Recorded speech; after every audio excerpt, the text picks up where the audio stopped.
कथारे अच्छी स्वप्न देखा दरकार कारण देखिथिबा स्वप्न दिने ना दिने सत हुए किंतु भुवनेश्वर भाया जगार घरटीए कर स्वप्न एवं न देखा भल कारण आग को ही स्वप्नर मूल्य एते महंगा हम ताहा न कहवा भल एक आम कहूनु आज्ञा जहाँ रिपोर्ट कहूँ भुवनेश्वर रे घर किणवार स्वप्न उपरे लागिपारे विराम।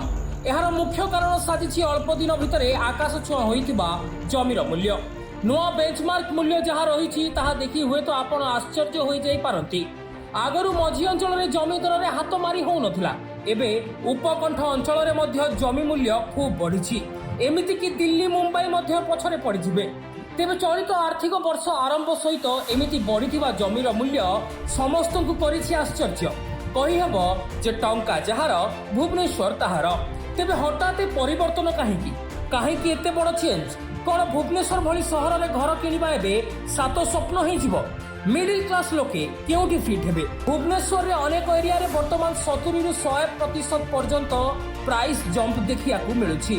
पटिया खंडगिरी तमांडो हंसपाल जटणी भली अंचल गुड़िक प्रायतः यह देखिया को मिलुछि। यार मुख्य कारण हेउछि भुवनेश्वर साधारण सहर नुह यह फास्ट ग्रोइंग स्मार्ट सिटी होइछि। आईटी हब डेवलप हेउछि जॉब अपॉर्चुनिटी बढ़ुछि इंफ्रास्ट्रक्चर प्रोजेक्ट्स मध्य जेमिति ring road metro plan new township आसुछि एवं सेथिपाई इन्वेस्टमेंट माइंडसेट मध्य चेंज होउछि। लोके एबे लैंड को केवल घर पाई नुह भविष्यतर एक आधार भाबे देखुछंती। एही परिस्थिति रे आम भली साधारण लोक पई एबे जमी किनिबा माने स्वप्न लोन एवं रिस्क रो एक कॉम्बिनेशन किंतु जदि आपण स्मार्ट प्लानिंग करंती तेबे यह असंभव नुहे। सिटी सेंटर छाड़ी बाहर इन्वेस्टमेंट करंतु अपकमिंग डेवलपमेंट एरिया चयन करंतु एवं लीगल वेरिफिकेशन निश्चित करंतु।